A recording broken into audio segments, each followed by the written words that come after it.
Assalamualaikum and good afternoon, everyone. Now I would like to call the second presentation of the day. Dr. Mohammed Razi Ahmed sir, Assistant Bodyguard, to give his presentation on NADH basics and process. Please come on down, sir.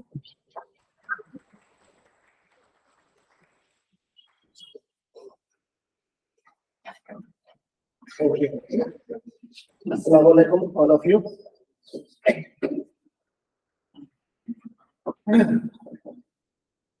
One thing you want to know about the NADH. What is NADH? How do you all know about what is NADH? आप लोगों ने इससे पहले नाम सुना है जो हमारे ओल्ड कलीग है, ओल्ड ये स्टूडेंट है या फिर कलीग है उनसे छोड़ के जो हमारे फर्स्ट ईयर पीजी ये अभी रिसेंट एडमिटेड NADH का नाम आप लोगों ने सुना है? क्या होता है ये? National application board of okay, तो ये बेसिकली NADH जो है, NADH सिर्फ नाम से ही पता चल जाता है कि जो हेल्थ केयर सिस्टम है इसमें क्वालिटी को किस तरह से यूनिफॉर्मिटी में लाया जाए ताकि एवरीवन पेशेंट के तौर पे और एज ए मेडिकल प्रोफेशनल फायदा पैरामेडिक्स हो, मेडिक्स हो और इवन मैनेजर लेवल ये सब की क्वालिटी में इम्प्रूवमेंट इसकी सारी कोशिश को इसमें बताया गया है। और इसमें बताने का मेन मकसद है कि आप जब एक एक्रेडिटेशन लेते हैं इसके जरिए तो आपके हॉस्पिटल के अंदर ये बेसिकली NADH हॉस्पिटल और हेल्थ केयर प्रोवाइडर के लिए होता है। तो जो भी हेल्थ केयर प्रोवाइडर होते हैं आपके लिए ये लाजमी हो जाता है कि हर वो चीज जो इसके अंदर बताई गई है वो न सिर्फ उसको पूरा करे बल्कि रिटेल में भी उसको रिकॉर्ड करे और उसको फॉलो करे बल्कि रिटेल में भी उसको रिकॉर्ड करे ताकि कभी भी किसी तरह की जो एलिगेशंस आते हैं या किसी तरह की कुछ मिसहैपनिंग होती है तो उससे बचा जा सके इसके लिए। तो फर्स्ट ऑफ ऑल के NADH होता क्या है ये तो मैंने बताया।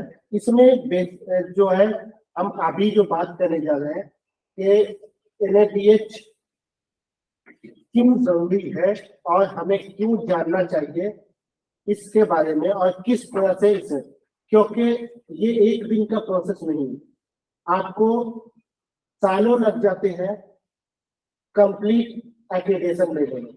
उससे पहले बहुत सारे स्टेप्स होते हैं जिसको फॉलो करने होते हैं, उसको जमीन से उतारना होता है, अमली जामा पहनाना होता है, तब जाके आपको एक्रेडिटेशन मिलता है। इसमें भी डिफरेंट स्टेप्स और डिफरेंट कैटेगरी के एक्रेडिटेशन होते हैं। एक कैटेगरी एक्रेडिटेशन होता है, बी कैटेगरी होता है, सी कैटेगरी होता है। अगर बिहार में बात करें हम तो बिहार में अभी तक एक कैटेगरी के हॉस्पिटल को एक्रेडिटेशन नहीं है किसी भी हॉस्पिटल। एक पारस है जो सी कैटेगरी, पारस है जो सी कैटेगरी में है। मेदांता अभी ये अंडर प्रोसेस है, अभी तक एक्रेडिटेशन इसको मिला नहीं है, लेकिन मोस्ट प्रोबेबली जो इसकी इंफ्रास्ट्रक्चर और जो सारी चीजें वो ये कर रहे हैं ऑन पेपर है तो वो बहुत जल्दी उन्हें अगले 1-1.5 साल में मिल जाएगा और उनका लगता है कि ये कैटेगरी मिलेगा। बीइंग माय सेल्फ के मैं ऐसा क्यों कर रहा हूँ क्योंकि मैं इसका NADH का ट्रेनर हूँ, ऑलरेडी मैं ट्रेन हूँ ट्रेनर कोर्स के लिए, तो NADH का मैं ट्रेनर हूँ। तो इसके लिए हमारे आयुष के लिए अलग से इसके एक्रेडिटेशन के लिए सारे कॉलम होते हैं जिसे पूरा करना होता है। आप छोटा सा मेडिकल सेंटर चलाना चाहते हैं उसके लिए अलग होता है, आप एक पॉलीक्लिनिक चलाना चाहते हैं उसके लिए अलग होता है, OPD सीट चलाना चाहते हैं उसके लिए अलग होता है, और एक कॉर्पोरेट टाइप हॉस्पिटल चलाने होते हैं उसके लिए क्राइटेरिया अलग अलग। तो उन सारी क्राइटेरिया को बहुत ब्रीफ वे में हम आगे समझेंगे और इससे कोशिश करेंगे कि हम अपने फ्यूचर को, क्योंकि अगर आप लोग ये सोच के रखे हैं के पीजी करने के बाद सीधे जॉब में आ जाना, तो जॉब सिर्फ 10% लोगों को होना है, 90% लोगों का जॉब नहीं होना। अपना पेट खुद पालना है, सेल्फ डिपेंडेंट बनना है। और being a doctor self dependency कैसे आएगी? प्रैक्टिस से। आप किसी भी सब्जेक्ट से पीजी कर रहे हो, चाहे वो क्लिनिकल सब्जेक्ट हो, नॉन क्लिनिकल सब्जेक्ट हो, फर्स्ट आप डॉक्टर। और जब आप डॉक्टर है तो आपका क्लिनिकल स्किल कभी मरना नहीं चाहिए। आपका क्लिनिकल क्लिनिकल स्किल कभी मारना नहीं चाहिए, और आगे चल के यही आपकी फ्यूचर बनेगी। 10% लोगों में जरूरी थोड़े है कि हमारे यहाँ के ही बच्चे सब आ जाए, है ना? तो इसलिए हमें अपने क्लिनिकल स्किल को भूलना नहीं चाहिए। और आगे सबसे पहले जॉब जब होगा तब, जॉब जब होगा तब, आप जानते हैं कि बिहार में या पूरे इंडिया लेवल पे वैकेंसी में कितना पापड़ बेलना पड़ता है। आज एक वैकेंसी आई है तो 3-4 साल बाद जाके पोस्टिंग, तब तक आप खाएंगे क्या? एक इंसिडेंट बताता हूँ कि जिस दिन मेरे ख्याल से मैंने फील किया, आप सब में से भी बहुत सारे लोगों ने फील किया होगा, जब तक हम ग्रेजुएट डॉक्टर नहीं होते तब तक तो पेरेंट्स जिनकी बहुत अच्छी एकदम अपर मिडिल क्लास और middle class, upper middle class और अपर क्लास की फैमिली है, उनको छोड़ दिया जाए lower middle class, middle class और लोअर क्लास फाइनेंशियल कंडीशन के ऊपर। तो जिस दिन हम ग्रेजुएट डॉक्टर होते हैं, जिस दिन हमारा रजिस्ट्रेशन होता है, उसके बाद गार्जियन से प्रॉफिट खर्च लेने में भी हमेशा। तो आप तो पोस्ट ग्रेजुएट होकर निकलेंगे तब भी गार्जियन से पॉकेट खर्च लेंगे कि नौकरी होगा तब जाके देंगे, तो आपकी सेवा करेंगे। हाँ, आपको कुछ करना पड़ेगा ना। नौकरी होने में भी 1 साल लगता है, 2 साल लगता है, 4 साल लगता है, दोनों। अगर आप प्राइवेट में ही एकेडमिक की बात करें, कितने नंबर ऑफ एप्लीकेशन हर साल? लगभग 400 बच्चे निकल रहे हैं पोस्ट ग्रेजुएशन करके, अब कुल मिला के 40 इंस्टीट्यूट है। एक बार जो प्रोडक्ट लेता है, अगर उनको जो है ये ना हो तो 25-30 साल की तो लाइफ है ही उसके जॉब। तो जो 25-30 साल जो बच्चे निकलेंगे, भाई मेरी आवाज है बोल पहुंच जाती है, ठीक है? तो अगले 25-30 साल जो बच्चे निकलेंगे, उनको तो अपना रास्ता खुद ही तलाश लेना पड़ेगा। हाँ, इसलिए तो आप लोग को सेल्फ डिपेंडेंट बनना है, आत्मनिर्भर भारत मोदी जी का नारा है, और खुद को आत्मनिर्भर बनाइए। उसमें ये चीज आपको जरूर ध्यान में रखना है, क्योंकि अगर आप क्वालिटी दीजिएगा तो लोग जरूर पहुंचेंगे। Quality is the priority. आप क्वालिटी को यूनिफॉर्मिटी में कैसे चेंज करना है, वो ये आपको सिखाना। क्वालिटी को यूनिफॉर्मिटी में कैसे चेंज करना है, वो ये सिखाएगा। मैं ये लेता हूँ, क्लास लेता हूँ, मैं मेडिसिन का क्लास लेता हूँ। मैं हमेशा ये बोलता हूँ जब स्टार्टिंग में फर्स्ट लेक्चर और सेकंड लेक्चर रहता है कि क्या आप जब क्लिनिकल प्रैक्टिस में जाएंगे तो एक वीआईपी पेशेंट आएगा तो भी आपका अप्रोच वही रहेगा, और एक नॉर्मल आम आदमी आएगा, झाड़ू छाप वाला आम आदमी नहीं, एक आम आदमी आएगा तो भी आपका अप्रोच वही रहेगा। तो मैं वहां पे कहता हूँ, नहीं, जो हमारे पुराने स्टूडेंट्स हैं उन्हें पता है वाई, क्योंकि वैसी जगहों पे अफोर्डेबिलिटी का, जब वीआईपी केसेस आते हैं तो अफोर्डेबिलिटी का कोई मसला नहीं होता।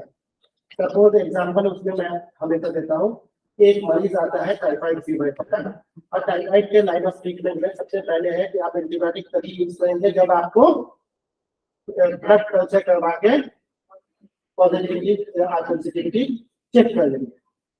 लेकिन day to day routine practice में आप सब लोग, अल्लाह करता है मैं डॉक्टर है, और आप लोगों ने देखा भी होगा कितने परसेंट डॉक्टर ब्लड कल्चर करवाते हैं पेशेंट के लिए? शायद 0.01%, शायद 0.01%। लेकिन जब आप एमबीबीएस के अंदर आते हैं तो ये आपको ब्लड कल्चर के लिए एक्चुअली यही यूनिफॉर्मिटी। हमारे यहाँ ट्रीटमेंट कॉस्ट इतना सस्ता है इंडिया में कि वर्ल्ड में शायद इससे सस्ता कहीं भी। इसलिए हमारा जो ये है मेडिकल टूरिज्म के तौर पे डेवलप होता जा रहा है इंडिया। लोग बाहर से आते हैं यहाँ ट्रीटमेंट करवा, उसके पीछे मेन वजह यही है कि यहाँ ट्रीटमेंट कॉस्ट बहुत सस्ती है, क्योंकि स्टैंडर्डाइजेशन का कोई sure and certain parameter everyone पे लागू नहीं, क्वालिटी का sure and certain criteria everyone पे लागू नहीं। कानून नाम का है, आज NABH है, लेकिन कितना, मैंने अभी एग्जांपल दिया कि कितने % हॉस्पिटल आपको NABH एक्रेडिटेड है, शायद 0.5%। बिहार में तो एक है, बिहार में अकेले 500 अस्पताल से कम नहीं होंगे, गवर्नमेंट सेक्टर में तो और भी बुरा हालत है। इसलिए जब यूनिवर्सिटी आएंगे तो इससे ट्रीटमेंट कॉस्ट बढ़ जाता है, इससे ट्रीटमेंट कॉस्ट बढ़ जाता है, लेकिन आपके फ्यूचर जो रिस्क होते हैं वो काफी हद तक मिनिमाइज होते हैं, आप मेडिकल लीगल केस में फंसने से बच जाते हैं। जैसे मैं क्लिनिक चलाता हूँ और मैंने लिख दिया कि मैं एक कार्डियोलॉजिस्ट हूँ, आप अमूमन अपने आसपास के मुआशरे में देखेंगे कि हर MD मेडिसिन वाला बंदा या तो कार्डियोलॉजिस्ट लिख देता है, डायबिटोलॉजिस्ट लिख देता है, नेफ्रोलॉजिस्ट लिख देता है, एक्सेट्रा, तो SSPD अपना लिख देता है। बट NABH के अंदर ये चीजें आप नहीं कर सकते, NABH के अंदर ये चीजें नहीं कर सकते। आप उसे ही वही चीजें सिर्फ लिख सकते हैं जो सर्विस प्रोवाइड करते हैं, अदरवाइज वो चीजें नहीं लिख सकते जिसके लिए आप कैपेबल नहीं है या वो सर्विस आप प्रोवाइड नहीं करते। और वो क्लियर लफ्जों में लिखा हुआ होना चाहिए कि मैं ये चीजें नहीं प्रोवाइड करता। एग्जाम्पल के तौर पे आपको कॉलेज में कई जगह हॉस्पिटल एरिया में लिखा हुआ मिलेगा कि यहाँ इमरजेंसी सुविधा उपलब्ध नहीं, देखा है ना, ये भी NABH की क्राइटेरिया है। ये भी फिर आप जो सर्विस प्रोवाइड करते हैं वो तो लिखिए, जो सर्विस नहीं प्रोवाइड करते हैं वो भी लिखना जरूरी है, ताकि कोई कंफ्यूज होके या डिलेमा में रह के आपके पास ना आ जाए, आप उसको मान प्रैक्टिस के साथ ले जाए। ठीक है, चलिए बात आगे बढ़ाते हैं।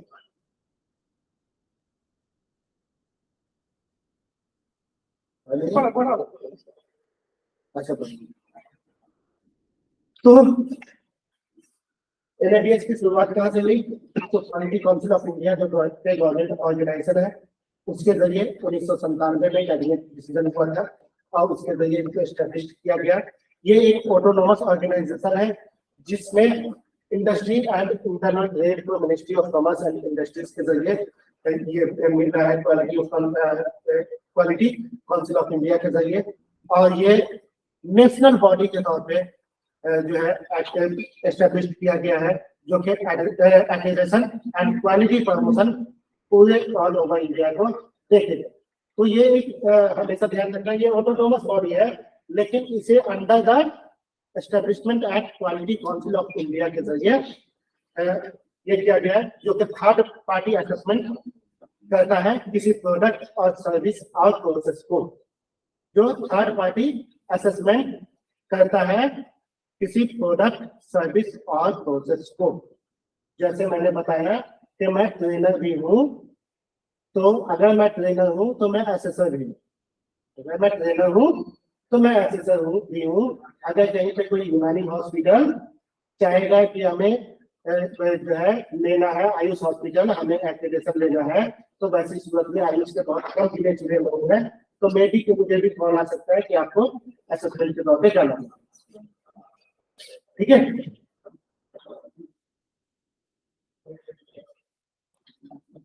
हम अलग अलग जो एक्रेडिटेशन बोर्ड है उसके लिए सबसे पहले तो आपने देखिए कि national accreditation board of hospital and health care provider, जिसको हम NABH के नाम से जानते हैं। दूसरा है NABCB। NABCB जो है ये सर्टिफिकेशन बॉडी है। जब आप एक्रेडिटेशन के लिए ये करते हैं तो वो जब एप्लीकेशन का प्रोसेस होता है तो सारी चीजों को जब एनालिसिस होता है तो सारी चीजें एनालिसिस के बाद ये सर्टिफाई करते हैं इसको NABH के लिए कि आपको NABH की एप्लीकेशन दी जा सकती है। तीसरा इसी में आता है NABL यानी national accreditation board for testing and calibration of laboratory. तो जो पैथोलॉजिकल लैब्स ये देखते हैं या फिर जो रेडियोलॉजिकल सेंटर देखते हैं उसके लिए। उसी तरह आपने जो है जैसे हमारी कॉलेज है, हॉस्पिटल के लिए तो हमने देख लिया, लैब के लिए देख लिया, तो कॉलेज के लिए भी कुछ होना चाहिए, तो उसके लिए है NABET national accreditation board of for education and training और NABQP national board of quality promotion.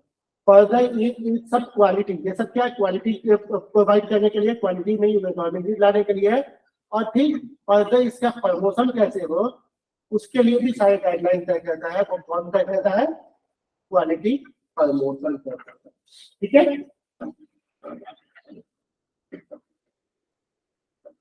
जैसा कि पता है कि जो प्रोग्राम एक्टिविटी क्या होते हैं, एक सबसे लास्ट जो है वो एक्रेडिटेशन है, जो टॉप पे होता है। जब एक्रेडिटेशन मिल जाती है तो वो एक पार्टिकुलर टाइम के लिए होता है। जब एक्रेडिटेशन आपको मिलती है तो वो एक पार्टिकुलर टाइम के लिए होता है और टाइम पे उसका असेसमेंट चलता रहता है।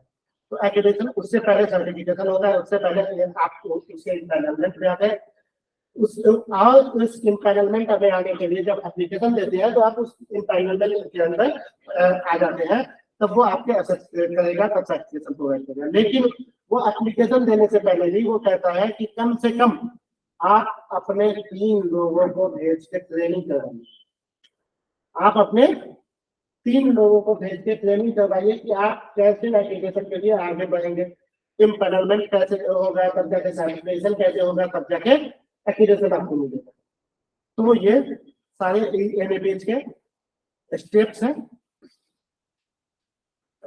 जो आपको प्रोग्राम होता है वो ये सारे के सारे प्रोग्राम होते हैं, अलग अलग क्लिनिकल ट्रायल्स होता है, या फिर जो है ओरल सब्स्टिट्यूशन थेरेपी सेंटर है, या फिर इंटीग्रेटेड रिहैबिलिटेशन सेंटर और एडिक्शन के लिए।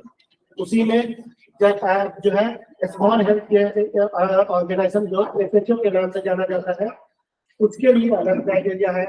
कम्युनिटी हेल्थ केयर के लिए अलग क्राइटेरिया है। डेंटल फैसिलिटी या डेंटल क्लिनिक के लिए अलग क्राइटेरिया है। ब्लड बैंक के लिए अलग क्राइटेरिया। उसी तरह रेडियोलॉजी के लिए जो है मेडिकल इमेजिंग सर्विसेज है उसके लिए अलग criteria. Primary health care centre के लिए अलग क्राइटेरिया। पंचकर्मा क्लिनिक अगर आपसे चलाना चाहते हैं, जैसे हमारे यहाँ पे इलाज में तदबीर का सेंटर डालना चाहते हैं, तो उसके लिए अलग क्राइटेरिया। एलोपैथी क्लिनिक चलाना चाहते हैं फिर अलग क्राइटेरिया, उसमें OPD के लिए अलग, पॉली क्लिनिक के लिए अलग, स्मॉल हेल्थ केयर के लिए अलग, नर्सिंग होम के लिए अलग, और हॉस्पिटल के लिए अलग, super speciality hospital, general hospital के लिए अलग एंड सुपर स्पेशलिटी हॉस्पिटल के लिए अलग क्राइटेरिया। उसी तरह से पार्टिकुलर जो है ये कहना चाहता है, तो आई केयर सेंटर अगर कोई एस्टेब्लिश करता है, तो जैसे आप यहाँ पे देखेंगे ASG है, ASG है, तो उसके लिए अलग क्राइटेरिया है, वो भी एक्रेडिटेशन के लिए अप्लाई कर सकता है ASG भी।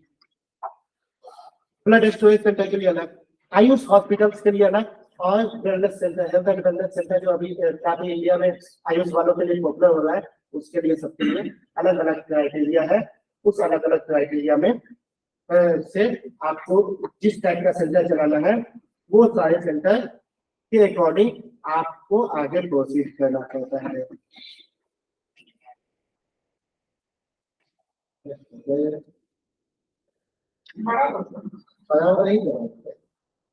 चलो, जैसा कि आपने देखा एक्रेडिटेशन से पहले सर्टिफिकेशन होता है। तो जब असेसमेंट होता है आपका, जब असेसमेंट होता है, एसएसआर जाके असेसमेंट, पहले तो आप अप्लाई करते हो।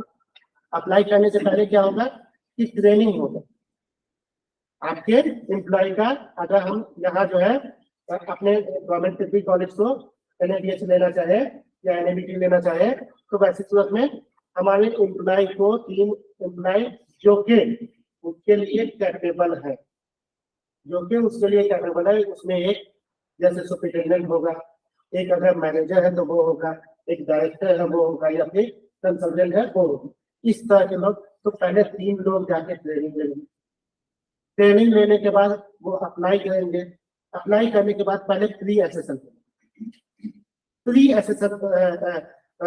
होगा, और प्री असेसमेंट के बाद आपको बताया जाएगा कि आप किस कैटेगरी में फिट बैठे। फिर उसके अकॉर्डिंग आपको पूरा प्लान करना होगा, सारे के सारे रिपोर्ट तैयार करने होंगे, सारी फैसिलिटी जिस तरह की उसमें कहता है वो सप्लाई करना होगा। तब जाके फिर आप जब फाइनल असेसमेंट होगा तब जाके सर्टिफिकेशन मिलेगा। उस सर्टिफिकेशन की वैलिडिटी 1 से 3 साल हुआ करती है, डिपेंड अपॉन देयर सिनेरियो कि किस तरह का इसके पास सर्विसेज है। और फिर वो 1 से 3 साल में बीच में दोबारा से असेसमेंट करेगा कि वाकई में इसने जो अब तक जो सर्विसेज दिया ये, तो वो फाइनल एक्रेडिटेशन के लिए वैलिडिटी है। एक बार एक्रेडिटेशन मिला तो वो 5 साल वैलिडिटी होती है। 5 साल के बाद दोबारा से आपको सारे स्टेप फॉलो करने। तो ये सारे के सारे स्टेप्स ये है कि एंट्री लेवल हॉस्पिटल अगर आप जो है क्लिनिक वो चलाना चाहते हैं तो वो एंट्री लेवल एसएचओ यानी small health care organization. Entry level AYUSH hospital चलाना चाहते हैं तो एंट्री लेवल आयुष सेंटर चलाना चाहते हैं, जैसे हम लोग आइपा ओपीडी वगैरह चलाते हैं। तो नर्सिंग एक्सेलेंस के लिए, मेडिकल लैबोरेटरी प्रोग्राम के लिए, स्टैंडर्ड और इमरजेंसी डिपार्टमेंट के हॉस्पिटल, उसके लिए भी सारा एसओपी आपको तैयार करना पड़ता है, उसके एम्स एंड ऑब्जेक्टिव तैयार करने पड़ते हैं।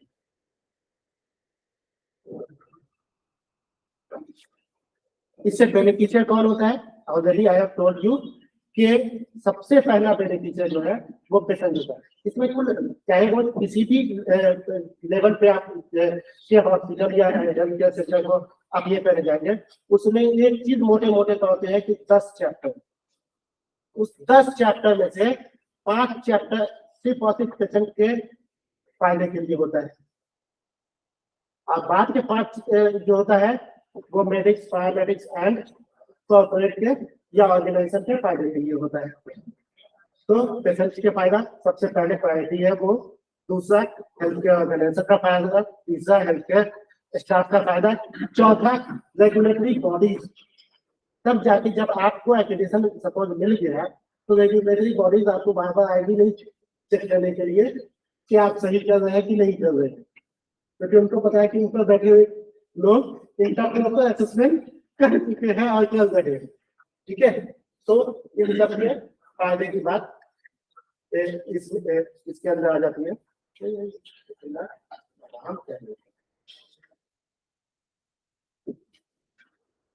क्या बैटरी लूज है क्या?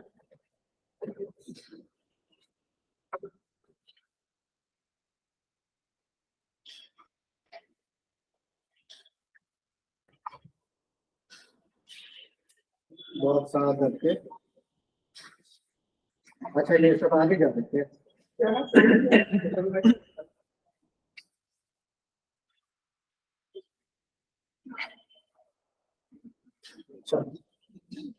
तो वही सारी चीजें इसमें बताई गई है कि पेशेंट किस तरह से बेनिफिशियल होता है, क्योंकि उसे high quality of care and safety मिली।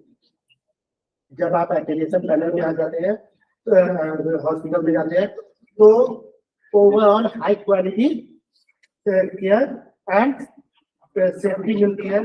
दूसरी चीज जो है वो जो हाई क्वालिटी केयर और सेफ्टी जो है वो पेशेंट सेंट्रिक होता है।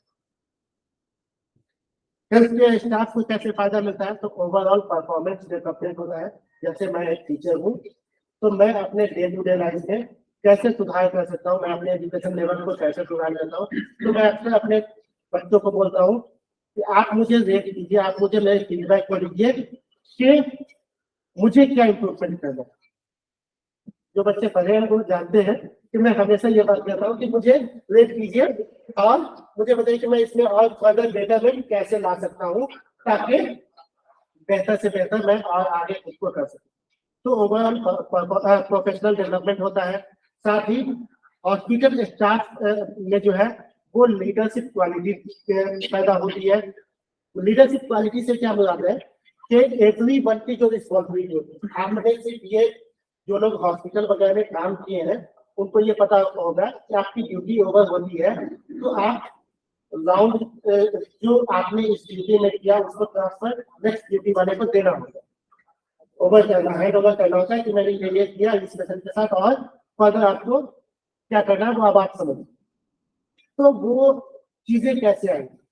अगर यूनिफॉर्मिटी होगी तो आप प्रॉपरली बताएंगे तो एवरीवन उससे एक्सपोज होगा। एक कोई ट्रेन, मैं पहले ट्रेन हो गया तो मैं क्या करूंगा, सामने वाले क्या करेगा, क्योंकि यूनिफॉर्मिटी लानी है तो अपने जूनियर्स को, इस तरह से सब में एक लीडरशिप क्वालिटी पैदा होती चली जाएगी।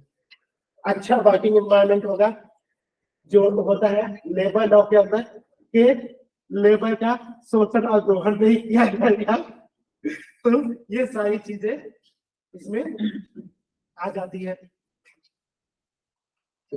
तो ये सारी चीजें आ जाती है। Certification improvement to students continue, यानी यूनिफॉर्मिटी को लगातार रहना है, डेमोन्स्ट्रेट करना है कॉन्फिडेंस को, quality care, raise community confidence. जब आप अच्छी सर्विस प्रोवाइड करेंगे तो लोग के अंदर कॉन्फिडेंस आएगा, लोग आपके पास आएंगे।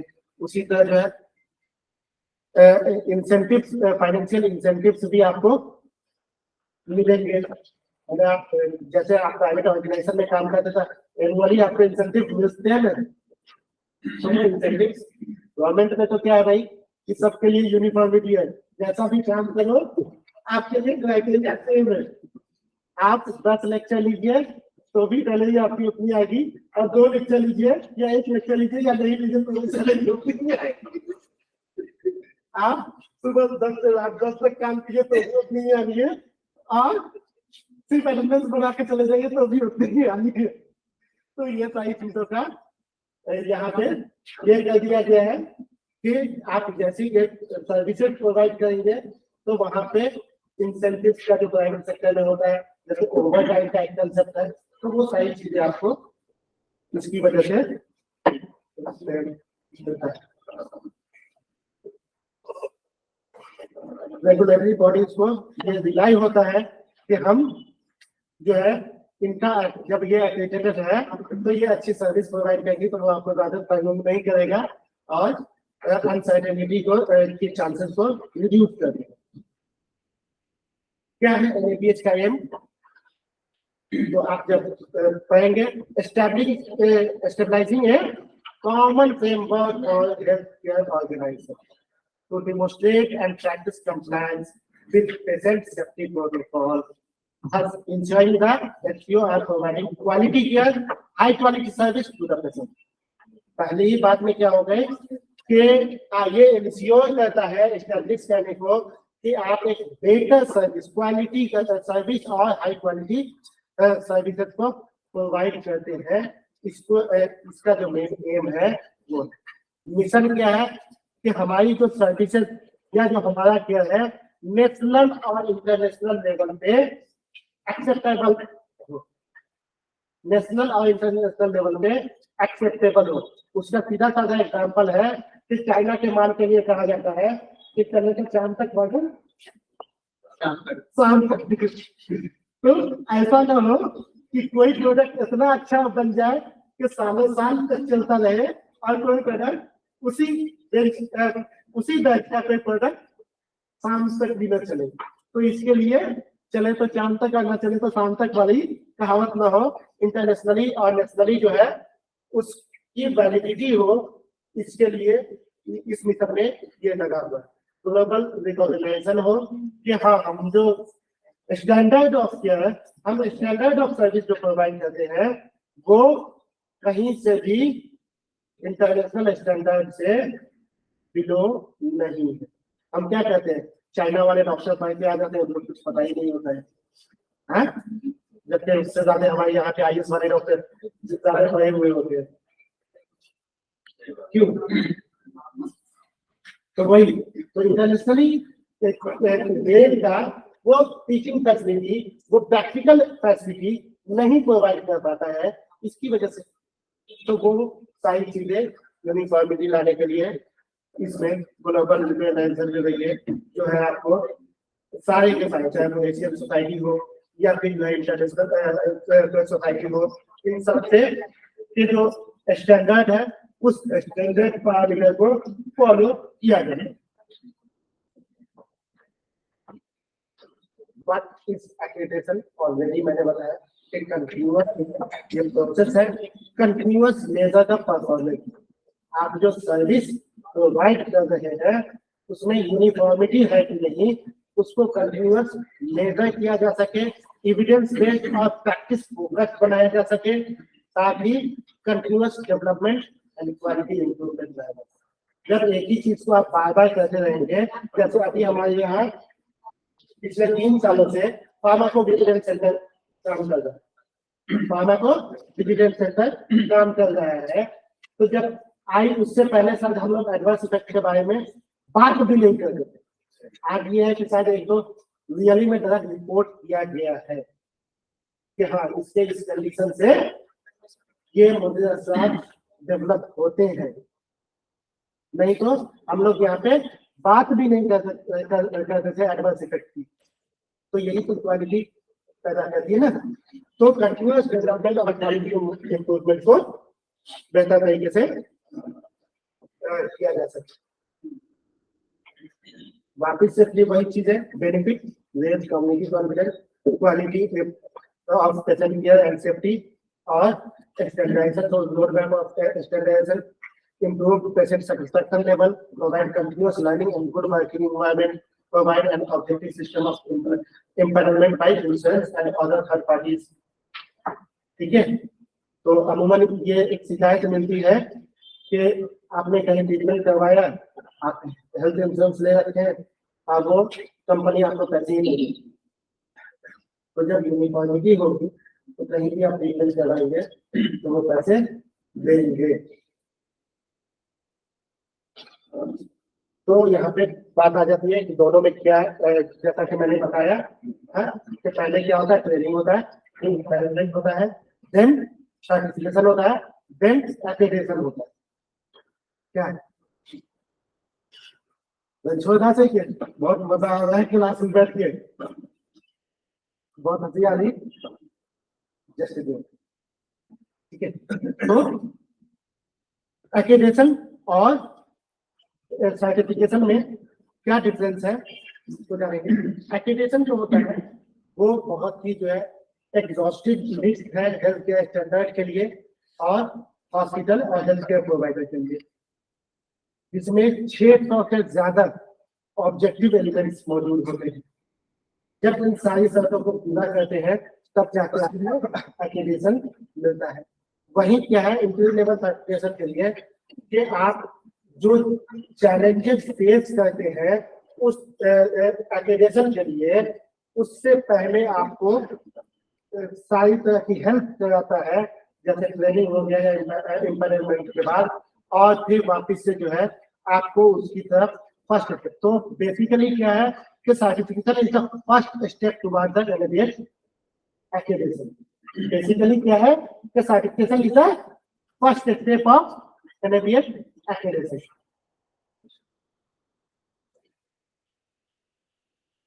कैसे मिलता है इंटर लेवल सर्टिफिकेशन प्रोग्राम जो है वो ये टाइप है IRDA का। आप लोगों ने नाम सुना है? जब आप लोग थोड़े पैसे कमाने लगेंगे, इन्वेस्टमेंट बढ़ाएंगे तब जाके पता चलेगा। जैसे सारी बैंक को कंट्रोल करती है कौन? RBI। उसी तरह सारे जितने भी इंश्योरेंस प्रोवाइडर है, जिस टाइप के भी इंश्योरेंस प्रोवाइडर, चाहे वो जनरल हो, चाहे वो ये हो लाइफ इंश्योरेंस हो, सबको कंट्रोल कौन करता है? IRDA, insurance regulatory development authority. ये चूंकि आप हमारे यहाँ देखते हैं कि बहुत ही कम लोगों के पास हेल्थ इंश्योरेंस होता है, लेकिन जब यूएस और यूके में जाइएगा तो लगभग उसकी सारी पॉपुलेशन के पास जो है इंश्योरेंस। अगर उनके पास इंश्योरेंस नहीं होगा तब तो वो एक दिन का भी इलाज अफोर्ड नहीं करता। जैसा कि मैंने शुरू में बताया कि ट्रीटमेंट कॉस्ट भले ही इसमें बहुत ज्यादा बढ़ जाती है, लेकिन वो क्वालिटी जो मिलती है उसको आप मैच कॉस्ट पे नहीं कर सकते। ठीक है, तो IRDA इसको ये कहती है, और IRDA जो है डिफरेंट हॉस्पिटल्स को इम्पैनलमेंट करती है उसकी ताकि सिर्फ और सिर्फ विद कैश ही नहीं, कैशलेस ट्रीटमेंट भी प्रोवाइड कराया जा सके। NABH जो है वो ये IRDA एक काम करता है। दूसरा NABH क्या कहता है कि high quality care and safety को ओवरऑल प्रोवाइड कराता है कि कैसे प्रोवाइड किया जाए उसके लिए माहौल तैयार करता है।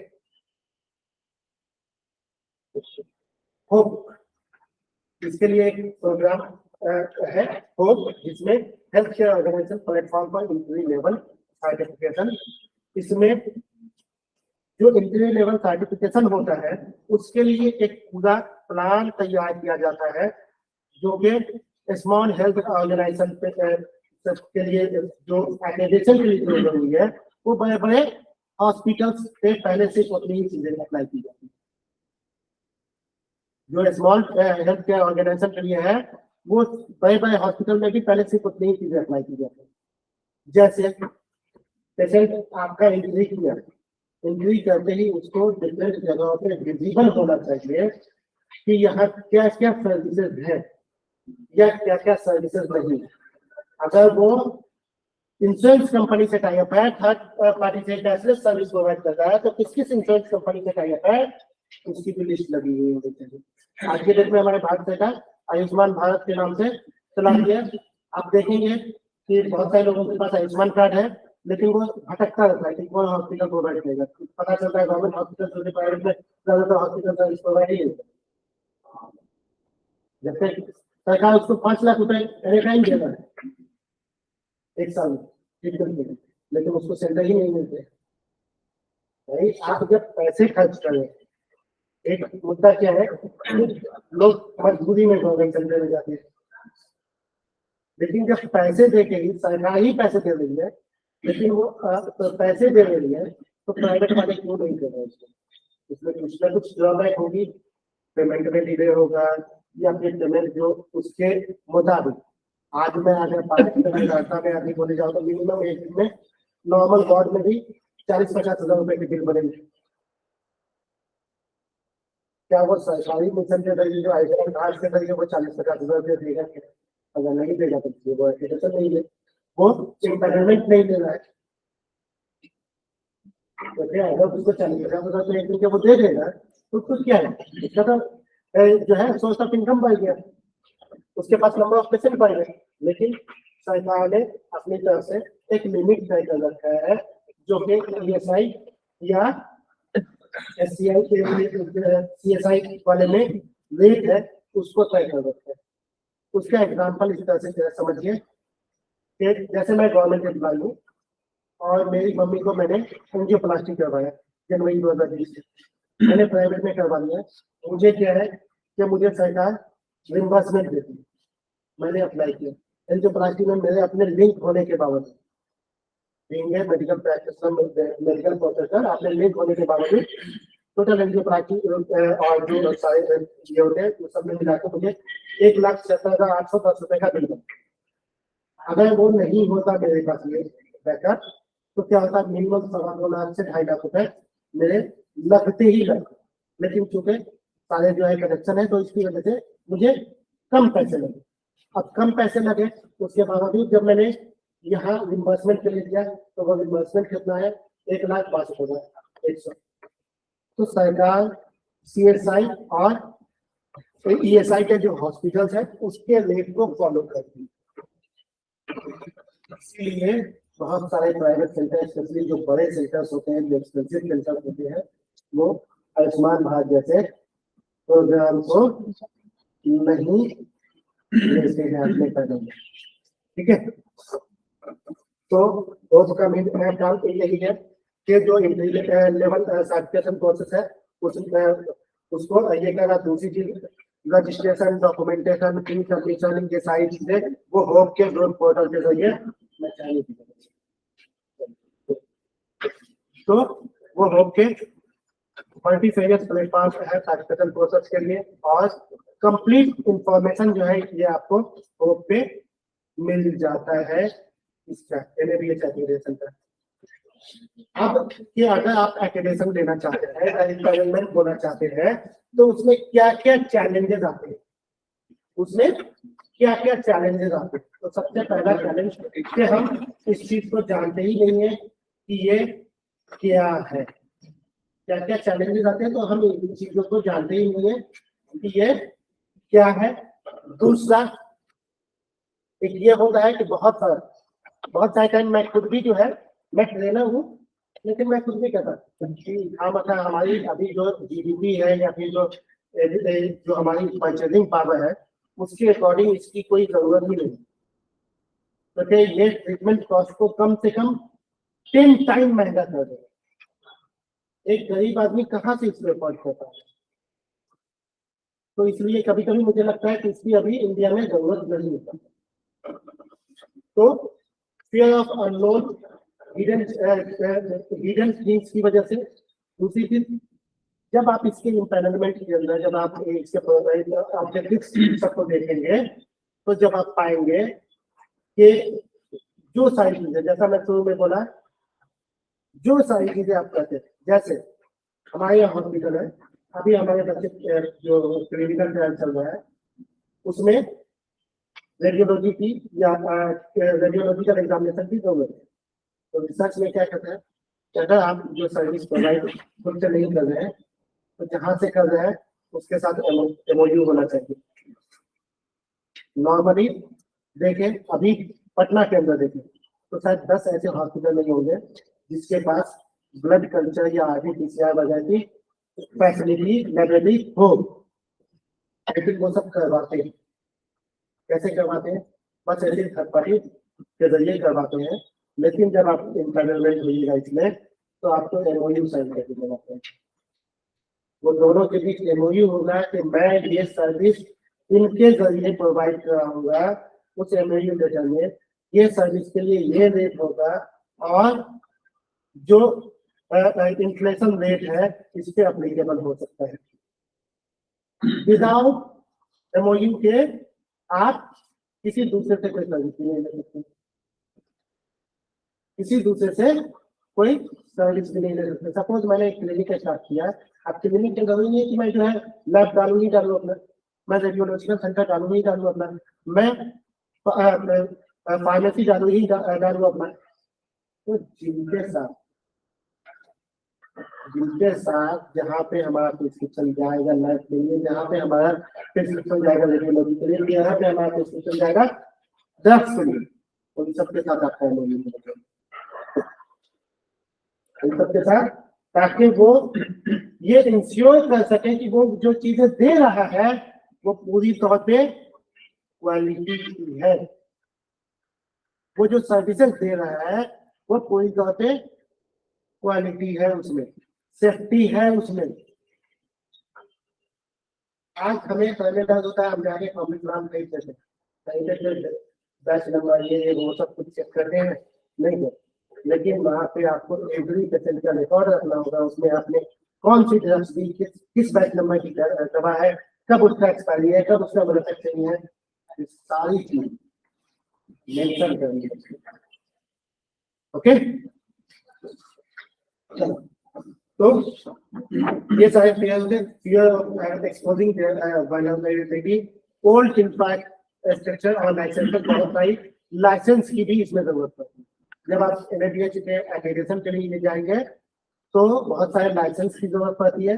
जैसे लाइसेंस में क्या, अगर आप USG डालते हैं तो आपको PCN का जो है लाइसेंस लेना होगा, उसी तरह आपको फायर वाले से NOC लेना होगा। तो आप बायोमेडिकल वेस्ट जो ये कर रहे हैं उसको कैसे आप ये डिस्पोज करेंगे, उसका प्रॉपर ये करना होगा। तो वो सारे के सारे लाइसेंस आपको, तो और ओल्ड इंफ्रास्ट्रक्चर इसमें एक बहुत बड़ी कारण बनती है। इसके अलावा मैन पावर रिक्वायरमेंट बहुत ज्यादा बढ़ जाता है, क्योंकि जितनी सारी चीजें आप करते हैं एक एक चीजों को 4 जगह लिखना भी पड़ता है। तो एक पेशेंट को नॉर्मल कंडीशन में हम 10 बेड पे एक नर्सेस का ड्यूटी रखते हैं, लेकिन जब हमारे पास वर्कलोड इतना बढ़ेगा कि एक पेशेंट को एक दर्द देने में 3 से 4 मिनट तो उसका बैच नंबर, उसका ये सारा कुछ लिखना पड़ेगा, manufacturing date, expiry date, MRP वगैरह, तो 3 से 4 मिनट तो कम से कम जाएगा। अब एक टाइम में बीडी डोज में है या टीआईडी डोज में है या टीआईडी डोज में है, तो एक एक पेशेंट से आधे आधे घंटे लगेंगे। तो क्या एक नर्स से 10 पेशेंट एक टाइम में लेना पॉसिबल हो पाएगा? फिर वहां पे बात हो जाती है कि सेम टाइम पे डोज दिया कि नहीं है।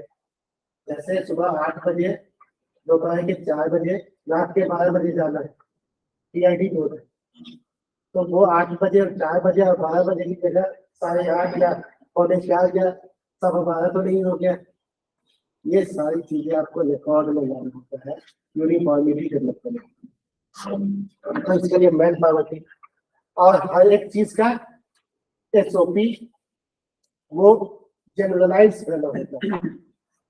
आपके जितने स्टाफ है उस स्टाफ को एसओपी रटा देना होता है, फिक्स करा देना होता है, ताकि वो गलती से भी कोई गलती न करे। सभी कैटेगरी के स्टाफ की ट्रेनिंग, इनएडिक्वेट रिसोर्सेज, क्योंकि जब इतना सारा कुछ करेंगे तो फंड कहाँ से आएगा? तो वो रिसोर्सेज वगैरह की भी इनएडिक्वेटी जो होती है बहुत चैलेंजेस पैदा करती है इंटरनेट। इंट्री लेवल के लिए ये 2 बुक आती है जो हॉस्पिटल्स के लिए या फिर स्मॉल हेल्थ केयर ऑर्गेनाइजेशन के लिए ये 2 बुक आती है। सॉफ्ट कॉपी भी अवेलेबल है, आप फ्री में डाउनलोड कर सकते हैं, पढ़ सकते हैं। जो मैंने बताया था कि 10 चैप्टर होते हैं, वो सारे के सारे 10 चैप्टर, उसके सारे के सारे ऑब्जेक्टिव्स लगभग 600 के आसपास इंट्री लेवल के लिए ऑब्जेक्टिव्स है, वो सारा भी बताऊंगा आगे। तो ये सारे ऑब्जेक्टिव्स इसमें सारे लिखे हुए हैं। फुल एकेडेशन के लिए ये बुक है और स्मॉल हेल्थ केयर ऑर्गेनाइजेशन के लिए ये वो क्या था, 6 सर्टिफिकेशन के लिए, ये एकेडेशन के लिए, ये दोनों बुक्स हैं।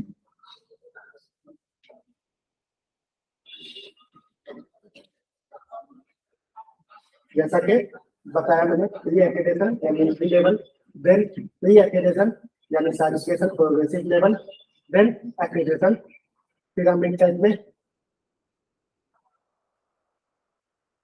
देखिए यहाँ पे सब लिखा हुआ है कि इसमें कितना चैप्टर, कितना स्टैंडर्ड, कितना ऑब्जेक्टिव है। फुल एकेडेशन में 683 ऑब्जेक्टिव है, 105 स्टैंडर्ड है, 10 चैप्टर है। ये इसमें बेड की संख्या लिमिट नहीं की गई, कितने भी बेड का वो सेंटर हो सकता है। स्मॉल हेल्थ केयर सेंटर के लिए जो है वो अभी थर्ड एडिशन चल रहा है, उसमें फिर अप टू 50 बेड हो सकता है, उसमें भी 10 चैप्टर है, 12 स्टैंडर्ड है, 384 ऑब्जेक्टिव्स है। जो आपको ये है इंट्री लेवल सर्टिफिकेशन, उसमें भी 50 ये है, 10 चैप्टर है, 45 स्टैंडर्ड है एंड 167 ऑब्जेक्टिव है। और entry level certification small health care organization के लिए क्या है, वो सिर्फ और सिर्फ 683 से हट के सोच लीजिए कि ऑब्जेक्टिव सिर्फ 149 पे आएगा। तो ये धीरे धीरे स्टेप वाइज आपको तैयार करता है एक्टिवेशन के लिए, ठीक है।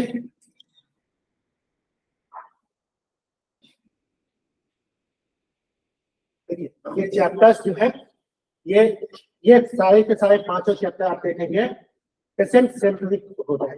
ये चारों के चारों 5 के 5 चैप्टर, जिसमें डबल एसीसी है यानी एएसीसी है या एएसी कहते हैं। इसमें assessment, access and continuity of care. दूसरा है सीओपी यानी केयर ऑफ पेशेंट। तीसरा होता है मैनेजमेंट ऑफ मेडिकेशन एमओएम। चौथा होता है patient right and education and पांचवा होता है हॉस्पिटल इंस्पेक्शन। ये सारे के सारे आपको जो है ये एक एक वर्ड में बताना मुझे लगता है कितना आप लोग भी बोर हो जाएंगे। तो ये 5 चैप्टर जो होते हैं, ये 5 चैप्टर पेशेंट सेंट्रिक होते हैं। आप लोगों ने हॉस्पिटल एक्वायर्ड सुना होगा इन्फेक्शन, तो वो इन्फेक्शन कंट्रोल के लिए क्या क्या प्रोग्राम देना ताकि पेशेंट की सेफ्टी रहे। उसमें आप उसमें एक एक लेवल पे आप कोई आईएम आईवी रूप से एडमिनिस्ट्रेशन करते हैं, ओरल रूप से, मेडिकल रूप से, या फिर प्रैक्टिकल रूप से किसी भी रूप से कोई भी चीज एडमिनिस्ट्रेशन करते हैं और बॉडी में, तो उन सब में कैसे आप इन्फेक्शन को मिनिमाइज कर सकते हैं, वो सारे के सारे आपको एसओपी तैयार करके उसको फॉलो करना चाहिए। जैसे एग्जाम्पल के तौर पे आपको एक क्वेश्चन करता हूँ, किसी पेशेंट को एनीमा भी देना है और फॉलिक कैथेटर भी लगाना है, हमारे पास ग्लव्स एक ही है, दोनों में से कौन सा क्या प्लान है? पक्का? क्यों?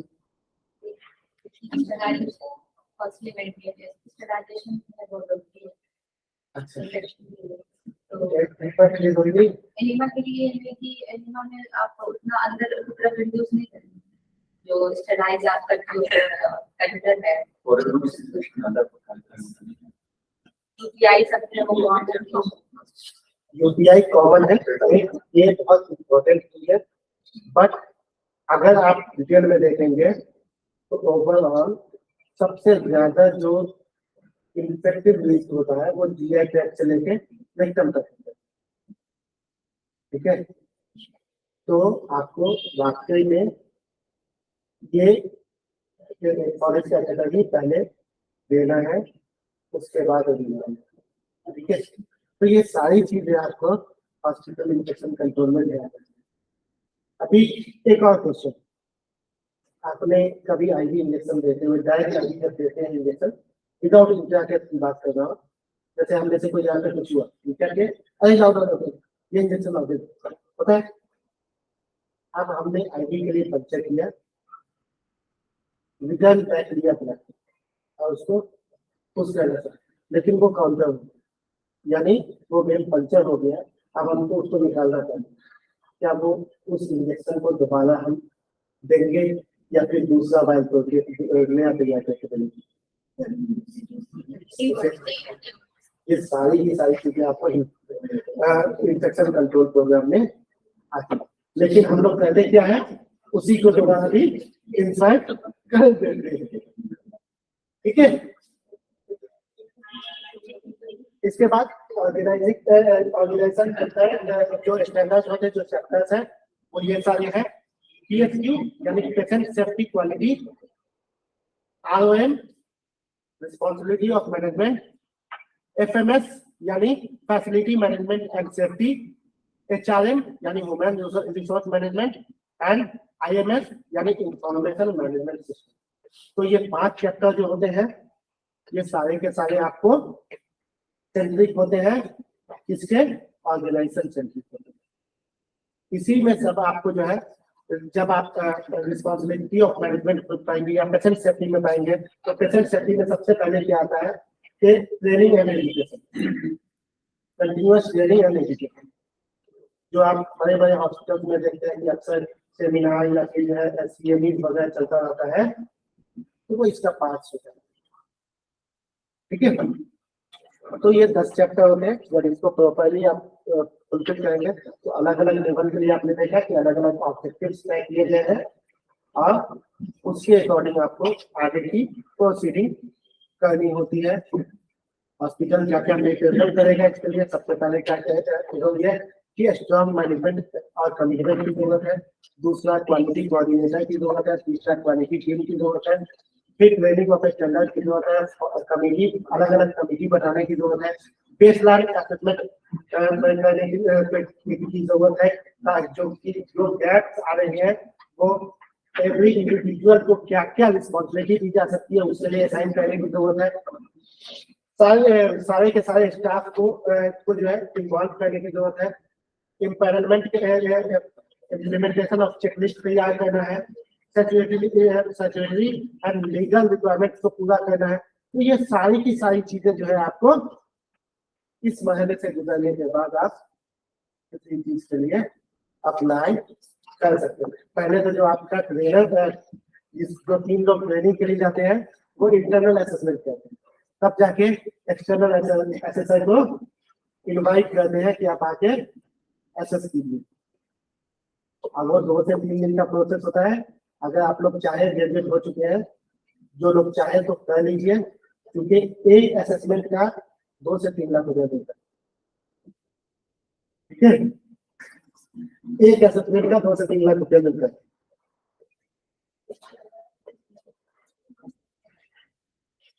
अब ये सारी जो पिछले इसमें बताया है उसकी सारी बातें हैं, मुझे लगता है कि अभी आप लोगों के लिए इतना सफिशियंट है क्या कि आज भी कंटिन्यू करूँ एक टॉपिक पे। ठीक है, थैंक यू।